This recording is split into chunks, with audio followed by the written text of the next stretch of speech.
ನಮಸ್ಕಾರ ವೀಕ್ಷಕರೇ, lab doctor ಚಾನೆಲ್ಗೆ ಸ್ವಾಗತ. If you are new to the channel, please like, share and subscribe the channel because ಈ channel through ನಾವು various health related topics ಬಗ್ಗೆ discuss ಮಾಡ್ತೇವೆ. ಇವತ್ತಿನ ವಿಡಿಯೋದಲ್ಲಿ ನಾವು ಫ್ಯಾಟಿ ಲಿವರ್ ಬಗ್ಗೆ ತಿಳ್ಕೊಳ್ಳೋಣ. ಫ್ಯಾಟಿ ಲಿವರ್ ಈಗಿನ ಟೈಮ್ಸಲ್ಲಿ ಬಹಳ ಕಾಮನ್ ಕಂಡೀಷನ್. ನೀವು ಯಾವುದೇ ಒಂದು ಕಾರಣಕ್ಕಾಗಿ ಅಲ್ಟ್ರಾಸೌಂಡ್ ಮಾಡಿಸ್ಕೊಂಡಾಗ ನೀವು ನೋಡಿರ್ಬೋದು, ನಿಮ್ಮ ಅಲ್ಟ್ರಾಸೌಂಡ್ ರಿಪೋರ್ಟಲ್ಲಿ ನಿಮಗೆ ಫ್ಯಾಟಿ ಲಿವರ್ ಇದೆ, ಗ್ರೇಡ್ 1, ಗ್ರೇಡ್ 2, ನಿಮ್ಮ ಲಿವರ್ ಸ್ವಲ್ಪ ಎನ್ಲಾರ್ಜ್ ಆಗಿದೆ ಅಂತ ಎಲ್ಲ ಬರ್ಬೋದು. So what is this fatty liver, ಏನು ಇದನ್ನು ಕಾಸ್ ಮಾಡುತ್ತೆ, ಇದನ್ನು ಹೇಗೆ ಟ್ರೀಟ್ ಮಾಡೋದು ಅನ್ನೋದನ್ನು ನಾವು ಇವತ್ತಿನ ವಿಡಿಯೋದಲ್ಲಿ ನೋಡೋಣ. ನಮ್ಮ ಜೀವನ ಶೈಲಿ ಬದಲಾದಂತೆ ಬಹಳಷ್ಟು ರೋಗಗಳು ಹೆಚ್ಚುತ್ತಿವೆ. ಅದು ಹೈ ಕೊಲೆಸ್ಟ್ರಾಲ್ ಆಗಿರ್ಬೋದು, ಹೈ BP, ಹೃದಯ ಸಂಬಂಧಿತ ರೋಗಗಳು, ಡಯಾಬಿಟಿಸ್, ಕ್ಯಾನ್ಸರ್, ಬೊಜ್ಜು.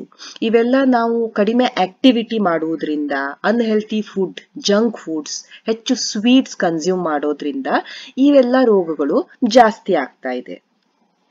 ಅದರಲ್ಲಿ ಒಂದು ಪ್ರಾಬ್ಲಮ್ ಅಂತ ಹೇಳಿದ್ರೆ ಈ ವಿಸರಲ್ ಫ್ಯಾಟ್ ಡೆಪೋಸಿಷನ್, ಈ ಹೊಟ್ಟೆಯ ಭಾಗದಲ್ಲಿ ಬೊಜ್ಜು ಜಾಸ್ತಿ ಆಗುವುದು. ಸೊ ಈ ಫ್ಯಾಟ್ ಜಾಸ್ತಿ ಆದಾಗ ಈ ಫ್ಯಾಟ್ ಲಿವರ್ ಅಲ್ಲೂ ಸಹ ಅಕ್ಯುಮುಲೇಟ್ ಆಗುತ್ತೆ. ಲಿವರ್ ನಮ್ಮ ದೇಹದಲ್ಲಿರುವ ದೊಡ್ಡ ಆರ್ಗನ್. ಇದು ರೈಟ್ ಸೈಡ್ ಆಫ್ ದ ಬಾಡಿಯಲ್ಲಿ ಇರುತ್ತೆ, ನಿಮ್ಮ ರಿಬ್ಸಿನ ಕೆಳಗೆ ಇರುತ್ತೆ ಮತ್ತು ಬಹಳ ಇಂಪಾರ್ಟೆಂಟ್ ಫಂಕ್ಷನ್ಸ್ ಅನ್ನ ಮಾಡುತ್ತೆ. ಅದು ಪ್ರೋಟೀನ್ ಪ್ರೊಡಕ್ಷನ್ ಇರಬಹುದು, ಟಾಕ್ಸಿನ್ಸ್ ಅನ್ನ ತೆಗೆದು ಹಾಕೋದಿರ್ಬೋದು ನಿಮ್ಮ ಬಾಡಿಯಿಂದ. ಸೊ ಈ ಫ್ಯಾಟಿ ಲಿವರ್ ಅಂದ್ರೆ ಏನು? ಫ್ಯಾಟಿ ಲಿವರ್ ಅಂದ್ರೆ ಈ ಕಂಡೀಷನ್ ನಲ್ಲಿ ಕೊಬ್ಬಿನಾಂಶ ಲಿವರ್ ಅಲ್ಲಿ ಶೇಖರಣೆ ಆಗುತ್ತೆ. ಅರೌಂಡ್ 5% ಗಿಂತ ಜಾಸ್ತಿ ಫ್ಯಾಟ್ ನಿಮ್ಮ ಲಿವರ್ ಅಲ್ಲಿ ಇತ್ತಂತ ಹೇಳಿದ್ರೆ ಅದಕ್ಕೆ ನಾವು ಫ್ಯಾಟಿ ಲಿವರ್ ಅಂತ ಹೇಳ್ತೇವೆ. ಫ್ಯಾಟಿ ಲಿವರ್ ಕೇವಲ ಏಜ್ ಆದವರಲ್ಲಿ ಮಾತ್ರ ಅಲ್ಲ, ಈವನ್ ಚಿಕ್ಕ ಮಕ್ಕಳಲ್ಲಿ ಸಹ ನಾವು ಈಗ ನೋಡ್ತಾ ಇದ್ದೇವೆ. ಯಾಕಂದ್ರೆ ನಮ್ಮ ಜೀವನ ಶೈಲಿ ಬದಲಾಗಿರುವುದರಿಂದ, ನಾವು ಅನ್ಹೆಲ್ದಿ ಹ್ಯಾಬಿಟ್ಸಿಗೆ ಅಡಿಕ್ಟ್ ಆಗಿರುವುದರಿಂದ. So there are 2 types of fatty liver. ಒಂದು ಆಲ್ಕೋಹಾಲ್ ಇಂದ ಬರುವಂತಹ ಫ್ಯಾಟಿ ಲಿವರ್, ಇನ್ನೊಂದು non alcoholic fatty liver disease. So ಈಗ ಆಲ್ಕೋಹಾಲಿಕ್ ಫ್ಯಾಟಿ ಲಿವರ್ ಡಿಸೀಸ್ ಅಂದ್ರೆ ಏನು? ಆಲ್ಕೋಹಾಲಿಕ್ ಫ್ಯಾಟಿ ಲಿವರ್ ಡಿಸೀಸ್ ಅಂದ್ರೆ ನೀವು ಬಹಳ ಹೆವಿ ಆಲ್ಕೋಹಾಲ್ ಯೂಸ್ ಮಾಡ್ತಾ ಇದ್ರೆ, ದೀರ್ಘಕಾಲದಿಂದ ಆಲ್ಕೋಹಾಲ್ ಕನ್ಸ್ಯೂಮ್ ಮಾಡ್ತಾ ಇದ್ರೆ ಆವಾಗ ಏನಾಗತ್ತೆ, ಈ ಲಿವರ್ ಮೇನ್ ಆರ್ಗನ್ ಈ ಆಲ್ಕೋಹಾಲ್ ಮತ್ತು ಅದರ ಟಾಕ್ಸಿಕ್ ಮೆಟಬೊಲೈಟ್ಸ್ ಅನ್ನ ತೆಗೆದು ಹಾಕ್ಲಿಕ್ಕೆ. ಸೊ ಈ ಲಿವರ್ ಯಾವಾಗ ಅದನ್ನ ಮೆಟಬಾಲಿಸಮ್ ಅನ್ನ ಮಾಡ್ತಾ ಇರುತ್ತೆ, ಬಹಳಷ್ಟು ಡೇಂಜರಸ್ ಸಬ್ಸ್ಟೆನ್ಸಸ್ ಪ್ರೊಡ್ಯೂಸ್ ಆಗ್ತಾ ಇರುತ್ತೆ ಬಾಡಿಯಲ್ಲಿ. ಸೊ ಈ ಡೇಂಜರಸ್ ಸಬ್ಸ್ಟೆನ್ಸಸ್ ಏನ್ ಮಾಡ್ತಾವೆ, ಈ ಲಿವರ್ ಅನ್ನ ಡ್ಯಾಮೇಜ್ ಮಾಡ್ತಾ ಹೋಗ್ತಾವೆ, ನಮ್ಮ ಬಾಡಿಯಲ್ಲಿ ಉರಿಯೂತವನ್ನ ಜಾಸ್ತಿ ಮಾಡ್ತಾವೆ. ಎಷ್ಟು ಜಾಸ್ತಿ ಆಲ್ಕೋಹಾಲ್ ನೀವು ಕನ್ಸ್ಯೂಮ್ ಮಾಡ್ತಾ ಇರ್ತೀರೋ ಅಷ್ಟು ಅದು ನಿಮ್ಮ ಲಿವರ್ ಅನ್ನ ಡ್ಯಾಮೇಜ್ ಮಾಡ್ತಾ ಹೋಗುತ್ತೆ. ಸೊ ಆಲ್ಕೋಹಾಲಿಕ್ ಫ್ಯಾಟಿ ಲಿವರ್ ಒಂದು ಅರ್ಲಿ ಸ್ಟೇಜ್. ಅದು ಲೇಟರ್ ಅದು ಸಿರೋಸಿಸ್ ಆಗ್ಬಹುದು, ಹೆಪಟೈಟಿಸ್ ಆಗ್ಬಹುದು, ಲಿವರ್ ಫೇಲಿಯರ್ ಸಹ ಆಗ್ಬಹುದು. ಕೆಲವೊಬ್ಬರು ಆಲ್ಕೋಹಾಲ್ ಕನ್ಸ್ಯೂಮ್ ಮಾಡ್ತಾ ಇರೋದಿಲ್ಲ ಅಂದ್ರೂ ಅವರಿಗೆ ಫ್ಯಾಟಿ ಲಿವರ್ ಆಗತ್ತೆ. ಸೊ ಅಂತ ಕಂಡೀಷನ್ ಅನ್ನ ನಾವು ಅಂತೇವೆ non alcoholic fatty liver disease. ಇದು ಯಾರಲ್ಲಿ ಕಂಡು ಬರುತ್ತೆ? ಒಂದು ಈ ಟೈಪ್ 2 ಡಯಾಬಿಟಿಸ್ ಮೆಲೈಟಸ್ ಅಲ್ಲಿ, ಅಥವಾ ಈವನ್ ಪ್ರೀ ಡಯಾಬಿಟಿಸ್ ಇದ್ದವರಲ್ಲಿ, ಜಾಸ್ತಿ ಬೊಜ್ಜು ಇದ್ದವರಲ್ಲಿ, ಎಲ್ಡರ್ಲಿ ಏಜ್ ಅಥವಾ ಮಿಡಲ್ ಏಜ್ ಅಲ್ಲಿ, ಆಮೇಲೆ ಜಾಸ್ತಿ ಕೊಲೆಸ್ಟ್ರಾಲ್ ಅಥವಾ ಟ್ರೈಗ್ಲಿಸರೈಡ್ ಇದ್ದಲ್ಲಿ, ಜಾಸ್ತಿ ಬ್ಲಡ್ ಪ್ರೆಷರ್ ಇದ್ದಲ್ಲಿ, ಫಿಮೇಲ್ಸ್ ಅಲ್ಲಿ ಪಾಲಿಸಿಸ್ಟಿಕ್ ಓವೇರಿಯನ್ ಡಿಸೀಸ್ ಇದ್ದಲ್ಲಿ ಮತ್ತು ಹೈಪೋಥೈರಾಯ್ಡಿಸಮ್ ಇದ್ದಲ್ಲೂ ಸಹ ಈ ನಾನ್ ಆಲ್ಕೋಹಾಲಿಕ್ ಫ್ಯಾಟಿ ಲಿವರ್ ಡಿಸೀಸ್ ಕಾಣಿಸಬಹುದು. ಕೆಲವೊಮ್ಮೆ ಜಾಸ್ತಿ ಸಮಯದವರೆಗೆ ನೀವು ಸ್ಟಿರಾಯ್ಡ್ಸ್ ಅನ್ನ ಕನ್ಸ್ಯೂಮ್ ಮಾಡ್ತಾ ಇದ್ರೆ, ಅಥವಾ ಹೆಪಟೈಟಿಸ್ C ಇನ್ಫೆಕ್ಷನ್ ಇತ್ತಂತ ಹೇಳಿದ್ರೆ, ರ್ಯಾಪಿಡ್ಲಿ ನೀವು ವೇಟ್ ಅನ್ನ ಲೂಸ್ ಮಾಡಿದ್ರೆ ಮತ್ತು ಕೆಲವು ಟಾಕ್ಸಿನ್ಸ್ ಗೆ ಎಕ್ಸ್ಪೋಸ್ ಆದ್ರೂ ಸಹ ಆಲ್ಕೋಹಾಲ್ ಇರದೇನು ನಿಮ್ಗೆ ಈ ಫ್ಯಾಟಿ ಲಿವರ್ ಡಿಸೀಸ್ ಬರಬಹುದು. ಇದು ಒಂದು healthy liver. So first stage ಅಲ್ಲಿ ಹೆಲ್ದಿ ಲಿವರ್ ಇರುತ್ತೆ, ಆಮೇಲೆ ಬರುತ್ತೆ ಈ ನ್ಯಾಶ್. ಸೊ ಈ ನ್ಯಾಶ್ ಅಂದ್ರೆ ಏನಾಗುತ್ತೆ, ಇದು ನೀವು ಲಿವರ್ ಅನ್ನ ನೋಡಿದ್ರೆ ಇಲ್ಲಿ ಸ್ವಲ್ಪ ಫ್ಯಾಟ್ ಡೆಪಾಸಿಟ್ ಇರುತ್ತೆ, ಇದು ನಾರ್ಮಲ್. ಯಾವಾಗ ಫ್ಯಾಟ್ ಡೆಪಾಸಿಟ್ ಜಾಸ್ತಿ ಆಗತ್ತೆ ಅಲ್ಲಿ ಉರಿಯೂತ ಸ್ಟಾರ್ಟ್ ಆಗತ್ತೆ. ಈ ಉರಿಯೂತದಿಂದ ಇಲ್ಲೆಲ್ಲ ಲಿವರ್ ಸೆಲ್ಸ್ಗೆಲ್ಲ ಡ್ಯಾಮೇಜ್ ಆಗತ್ತೆ. ಆ ರಿಪೇರ್ ಆಗ್ಬೇಕಾದ್ರೆ ಅಲ್ಲಿ ಸ್ಕಾರ್ ಟಿಶ್ಯೂ ಫಾರ್ಮೇಶನ್ ಆಗತ್ತೆ, ನಾರಿನ ಹಾಗೆ ಟಿಶ್ಯೂಸ್ ಫಾರ್ಮ್ ಆಗ್ಲಿಕ್ಕೆ ಸ್ಟಾರ್ಟ್ ಆಗ್ತವೆ. ಇದರಿಂದ ಲಿವರ್ ಏನಾಗತ್ತೆ, ಗಟ್ಟಿ ಆಗತ್ತೆ, ಕಲ್ಲಿನ ಹಾಗೆ ಆಗ್ಬಿಡತ್ತೆ, ಊದ್ಕೊಂಡ್ಬಿಡತ್ತೆ. That is cirrhosis. ಸೊ ಇದು ಹೆಲ್ದಿ ಲಿವರ್. ನೆಕ್ಸ್ಟ್ ಅಲ್ಲಿ ಫ್ಯಾಟ್ ಡೆಪಾಸಿಟ್ ಆಗತ್ತೆ, ನೆಕ್ಸ್ಟ್ ಅಲ್ಲಿ ಉರಿಯೂತವಾಗಿ ಫೈಬ್ರೋಸಿಸ್ ಬರುತ್ತೆ, ಸಿರೋಸಿಸ್ ಆಗತ್ತೆ. ಅದು ಲಿವರ್ ಫೇಲಿಯರಿಗೂ ಲೀಡ್ ಮಾಡಬಹುದು ಅಥವಾ ಲಿವರ್ ಕ್ಯಾನ್ಸರ್ ಸಹ ಆಗಬಹುದು. ಸೊ ಈ ಫ್ಯಾಟಿ ಲಿವರಿನ ಸಿಂಪ್ಟಮ್ಸ್ ಏನು? ಸಿಂಪಲ್ ಫ್ಯಾಟಿ ಲಿವರ್ ಇಂದು ಏನು ಪ್ರಾಬ್ಲಮ್ ಇರೋದಿಲ್ಲ, ಏನು ಸಿಂಪ್ಟಮ್ಸ್ ಇರೋದಿಲ್ಲ. ಸೊ ಜಸ್ಟ್ ನಿಮ್ಗೆ ವೇಗ್ ಸಿಂಪ್ಟಮ್ಸ್ ಇರ್ಬೋದು, ಲೈಕ್ ನಿಮ್ಗೆ ತುಂಬಾ ಸುಸ್ತಾಗ್ತಾ ಇರಬಹುದು, ಅಥವಾ ಸ್ವಲ್ಪ ರೈಟ್ ಸೈಡ್ ಅಲ್ಲಿ ಪೇನ್ ಬರ್ತಾ ಇರಬಹುದು, ಎಳೆದಂತಹ ಹೆವಿನೆಸ್ ಇರಬಹುದು. ನೀವು ಯಾವುದೇ ಒಂದು ಬೇರೆ ಕಾರಣಕ್ಕಾಗಿ ಅಲ್ಟ್ರಾಸೌಂಡ್ ಮಾಡಿಸಿಕೊಂಡಾಗ ಅದರಲ್ಲಿ ನಿಮ್ಗೆ ಫ್ಯಾಟಿ ಲಿವರ್ ಇದೆ ಅಂತ ಫೈಂಡ್ ಔಟ್ ಆಗಬಹುದು.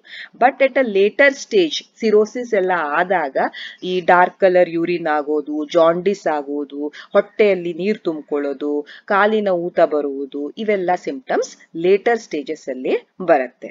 ಫ್ಯಾಟಿ ಲಿವರ್ ಇದ್ರೆ ಬಹಳಷ್ಟು ಜನರಲ್ಲಿ ಬಹಳ ವರ್ಷಗಳವರೆಗೆ ಏನು ಪ್ರಾಬ್ಲಮ್ ಇರೋದಿಲ್ಲ. ಬಟ್ ಒಂದು 15-20% ಕೇಸಸ್ ಅಲ್ಲಿ ಅವರಿಗೆ ಉರಿಯೂತ ಆಗ್ಬಹುದು. That is called as non alcoholic steatohepatitis, NASH. ಮತ್ತು ಆ ನ್ಯಾಶ್ ಇದ್ದವರು ಅರೌಂಡ್ 1-5% ಕೇಸಸ್ ಅಲ್ಲಿ ಅವರು ಸಿರೋಸಿಸ್ಗೆ ಹೋಗ್ಬೋದು. ಕೆಲವೊಬ್ರು ಇವನ್ ಲಿವರ್ ಕ್ಯಾನ್ಸರ್ ಅಥವಾ ಲಿವರ್ ಫೇಲಿಯರ್ ಸಹ ಆಗಬಹುದು. ಬಿಕಾಸ್ ಇದಕ್ಕೆ ಸಿಂಪ್ಟಮ್ಸ್ ಇರೋದಿಲ್ಲ, it is not easy to diagnose fatty liver disease. So doctors ನಿಮ್ಮ ಹಿಸ್ಟ್ರಿಯನ್ನ ಕೇಳಬಹುದು. ನೀವೇನಾದ್ರೂ ಆಲ್ಕೋಹಾಲ್ ಕನ್ಸ್ಯೂಮ್ ಮಾಡ್ತಾ ಇದ್ದೀರಾ, ಯಾವ್ದಾದ್ರು ಮೆಡಿಸಿನ್ಸ್ ಅನ್ನ ಬಹಳ ದಿವಸಗಳವರೆಗೆ ತೆಗೆದುಕೊಳ್ತಾ ಇದ್ದೀರಾ, ನಿಮ್ಮ ಎಕ್ಸಾಮಿನ್ ಮಾಡಿದಾಗ ನಿಮ್ಗೆ ಲಿವರ್ ಏನಾದ್ರೂ ಎನ್ಲಾರ್ಜ್ ಆದ್ರೆ ಅಥವಾ ನಿಮ್ಮ ವೇಟ್ ಜಾಸ್ತಿ ಇದ್ರೆ, ನಿಮ್ಗೆ ಜಾಂಡಿಸ್ ಆ ತರ ಎಲ್ಲ ಇದ್ರೆ ಸಸ್ಪೆಕ್ಟ್ ಮಾಡಬಹುದು ನಿಮ್ಗೆ ಫ್ಯಾಟಿ ಲಿವರ್ ಡಿಸೀಸ್ ಇದೆ. ಒಂದು ಬ್ಲಡ್ ಟೆಸ್ಟ್ ಮಾಡಿದಾಗ ಒಂದು ಐಡಿಯಾ ಬರುತ್ತೆ. ಲೈಕ್ ನಿಮ್ಮ LFT ಲಿವರ್ ಫಂಕ್ಷನ್ ಟೆಸ್ಟ್ ಅಲ್ಲಿ ವೇರಿಯೇಷನ್ಸ್ ಬರಬಹುದು. ಲಿಪಿಡ್ ಪ್ರೊಫೈಲ್ ಅಲ್ಲಿ ಜಾಸ್ತಿ ಕೊಲೆಸ್ಟ್ರಾಲ್ ಅಥವಾ ಟ್ರೈಗ್ಲಿಸರೈಡ್ ಬರುತ್ತೆ. ಹೆಪಟೈಟಿಸ್ B ಅಥವಾ ಹೆಪಟೈಟಿಸ್ C ಇನ್ಫೆಕ್ಷನ್ ಇದ್ರೆ, ನಿಮ್ಮ ಬ್ಲಡ್ ಶುಗರ್ ಬಹಳ ಇದ್ರೆ, ಮತ್ತು ನಿಮ್ಮ ಬ್ಲಡ್ ಕೌಂಟ್ಸ್ ಅಲ್ಲಿ ಸ್ವಲ್ಪ ಅಬ್ನಾರ್ಮಲಿಟೀಸ್ ಬರಬಹುದು.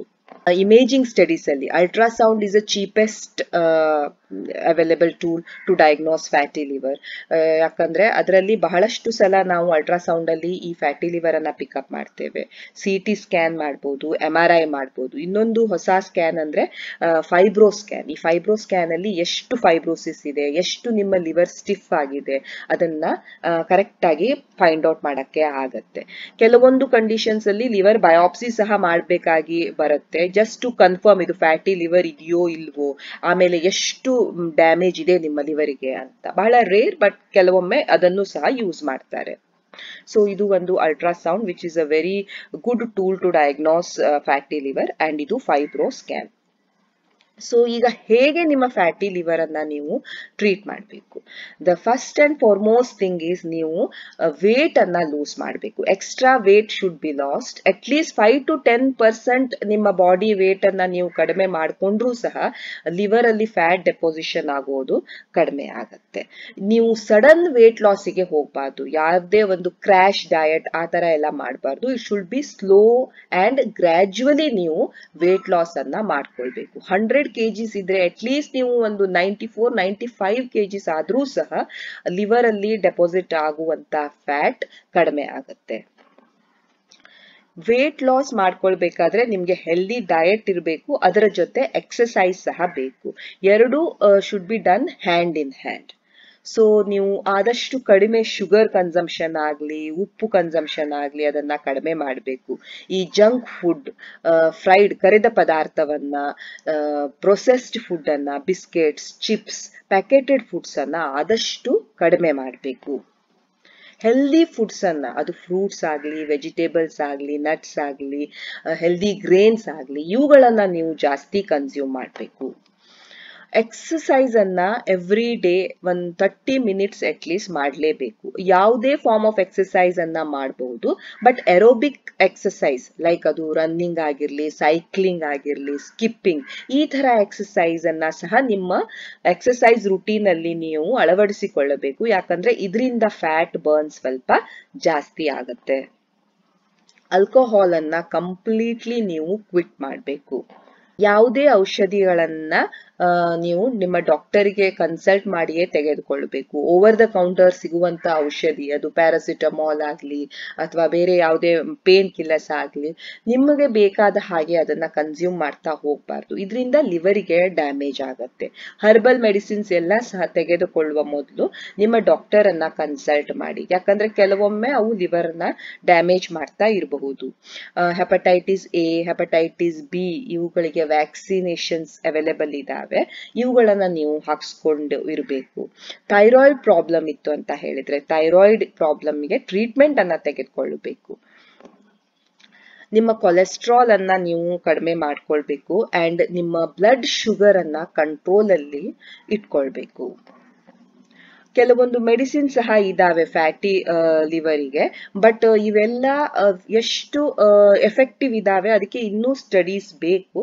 ಬಟ್ ಯಾವ ಮೆಡಿಸಿನ್ಸ್ ಅನ್ನ ನಾವು ರೆಕಮೆಂಡ್ ಮಾಡ್ತೇವೆ ಅಂತ ಹೇಳಿದ್ರೆ, ಒಂದು vitamin E, omega 3 fatty acid, ನಿಮ್ಮ ಟ್ರೈಗ್ಲಿಸರೈಡ್ ತುಂಬಾ ಜಾಸ್ತಿ ಇದೆ ಅಂತ ಹೇಳಿದ್ರೆ ಲಿಪಿಡ್ ಅನ್ನ ಕಡಿಮೆ ಮಾಡ್ಲಿಕ್ಕೆ ನಿಮ್ಮ ಸ್ಟ್ಯಾಟಿನ್ಸ್ ಅನ್ನ ಕೊಡ್ತೇವೆ. ಪ್ರೋಗ್ಲಿಟಾಝೋನ್ ಅನ್ನುವಂತ ಒಂದು ಡಯಾಬಿಟಿಕ್ ಮೆಡಿಸಿನ್ ಅನ್ನ ಸಹ ಇದಕ್ಕೆ ಸಜೆಸ್ಟ್ ಮಾಡ್ತಾರೆ. ಸೊ ಇವೆಲ್ಲ ಮೆಡಿಸಿನ್ಸ್ ಅನ್ನ ನಿಮ್ಮ ಡಾಕ್ಟರಿಗೆ ಕನ್ಸಲ್ಟ್ ಮಾಡಿ ಅವರು ಹೇಳಿದ ನಂತರ ನೀವು ಕನ್ಸ್ಯೂಮ್ ಮಾಡ್ಕೊಳ್ಬಹುದು. Thank you for watching the video. Please like, share and subscribe the channel. Thank you so much.